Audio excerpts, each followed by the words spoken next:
Hey all, Lindsay Simons here of Creating Community for Good, also the owner of Lindsay Simons Consulting. I am a major gifts capital campaign director and advisor. I do a lot of coaching with nonprofits and all over the world. I'm currently in Colorado, but have lived for many years in the Bay Area and in New York and across the country. Today, I'm coming to you with just a little clip of the entire audio of a conversation between Jordan Langer and myself. Jordan is the owner and founder of Non Plus Ultra, which is a major events organization. And he's the founder of this nonprofit called Project Wreckless. That's going to be the heart of our conversation today. You can find more about Jordan, Project Wreckless, and Non Plus Ultra in the bio, in the show notes here, rather. And tune in again to hear the entire audio and to get the context for what this clip is all about. This is a short clip where we're really just talking about why do we have the hearts for the work that we have, especially Jordan in his thinking about how are we caring for our youth? What mentality is, how do we overcome some of our mental hurdles and our emotional blockages? This is a very heartfelt conversation, very personal and very raw. So I hope that you enjoy it.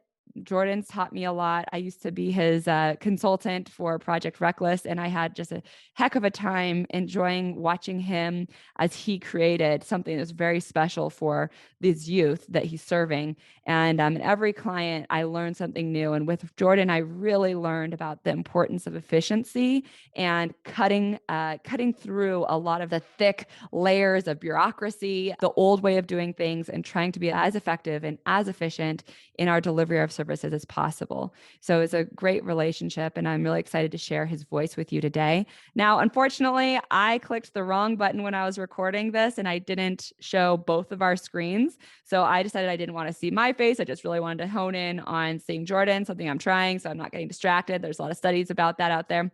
Unfortunately, you're just going to be able to see my audio movement and see Jordan for this audio clip. But tune into the other episodes or past episodes where you can see me interacting in more of a normal way. For now, that's it. So let's go and welcome to Creating Community for Good podcast. This is just a clip, and I hope to see you online and hear from you. Let me know what you think. Could you identify something that you're bringing that you think works really well for you that others could learn from as they're listening? The biggest thing for me, I'll take that in a couple sections here. On the bottled energy, that's something that I try and exude out, and I try and do it because it is something that, again, building that relationship. I always make the joke that it's very difficult to be mad at someone who smiles all the time. Yeah. You just and I just constantly smile. It's just who I am. And I have two little boys. So I have a 4-year-old and 6-year-old. I work with them, talk to them, teach them that being outward with your feelings, being outward with your emotions, being sad, happy, excited is such an amazing thing. Like there's this negative connotation of like wearing your heart on your sleeve. Right. And why? Yeah. Right? If I'm happy, I want everyone to know I'm happy. Yeah. If I'm angry, people are going to know that I'm angry, right? And it's an important thing for, exactly. Just walk away. It's an important thing for people to be able to have, again, it all just kind of goes back to confidence. Yeah. And for me, I think that my confidence in what I talk about and in what I do, that's part of how it's able to exude. I'm confident in Project Wreckless, not because of our fundraising, not because of our ability, not because of our structure, not because of really anything other than seeing the youth in the shop and seeing the impact that a program like Project Wreckless makes. That makes me confident. And that makes me want to shout from the rooftops and say, look at what's going on in this program. Look at what's going on in this organization. And very literally nothing to do with me. I had an idea. And cool. And we have a building and great. But what happens inside of that shop with our executive director, with our lead technician, with our community folks, we are changing lives. We are making people better. And that is what gives me that excitement. And anyone in the nonprofit sector, if they don't, in my opinion, if they don't have that, they're doing the wrong thing. Find something that makes you want to get excited, that makes you want to stand up and talk about it. Yeah. And for me, I've said this for years, you've heard me say it, if I could focus all of my attention on Project Wreckless, I would do it in a heartbeat. Mhm. But reality being what it is, I need to have my for-profit company be able to then support my nonprofit company. Mhm.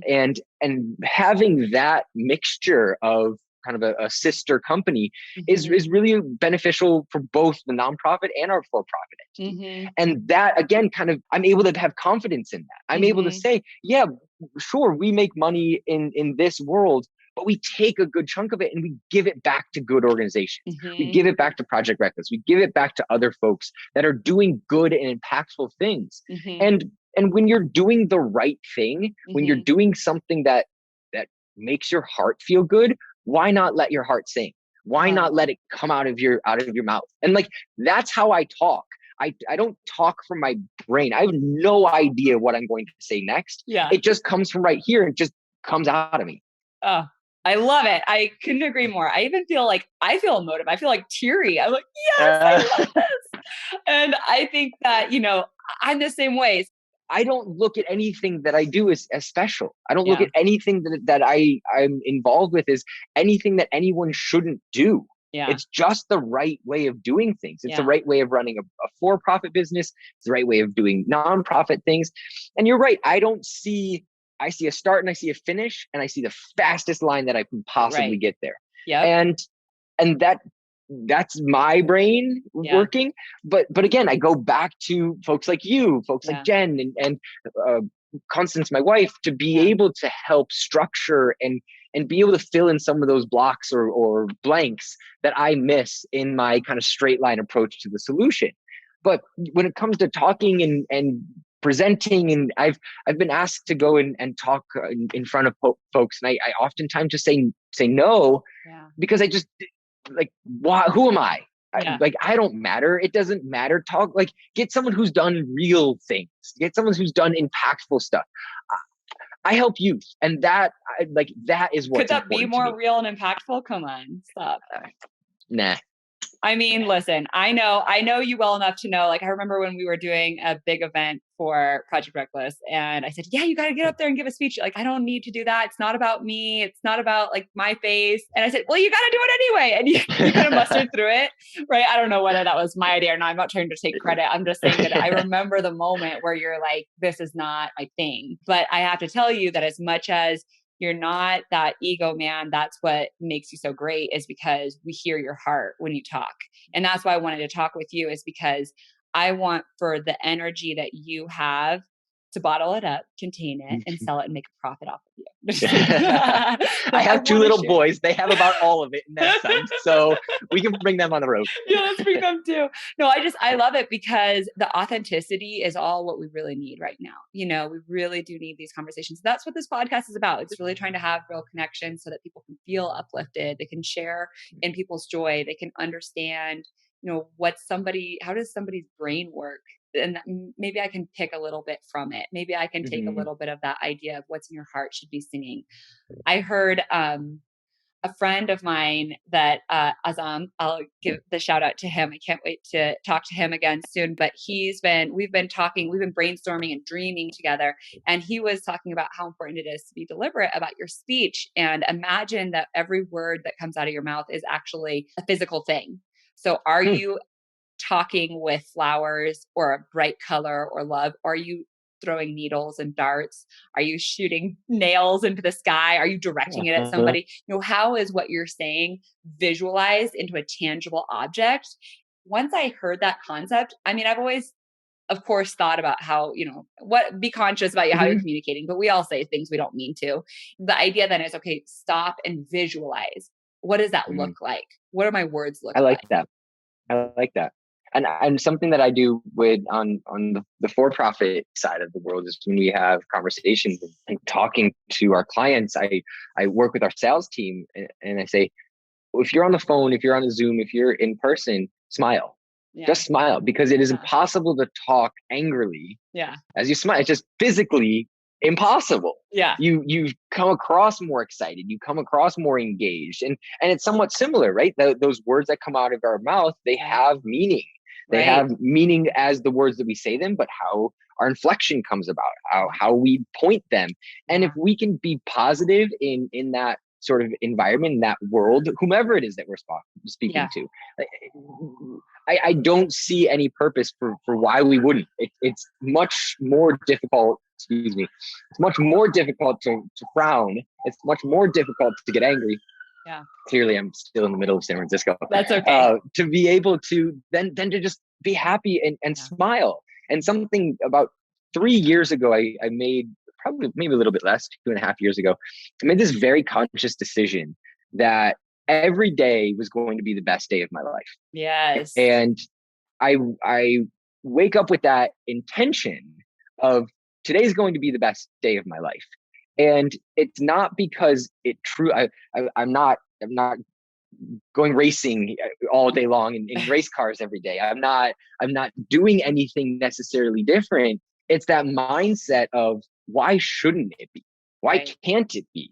Right. Like, and I just kind of go back to the life that we choose to live, the decisions that we choose to make to help us go down the positive track, go down the negative track. And we have that control. As a younger man, as an adolescent, I battled with mental illness. I battled with depression. I battled with suicide. And I didn't want to have that feeling anymore. I didn't want to have that just overwhelming burden of anger and sadness that consumed my life. Mm-hmm. And I worked my way through it in my teenage years into my early 20s, and then was feeling great and still feel awesome. But it's something that we have to actively choose to make different.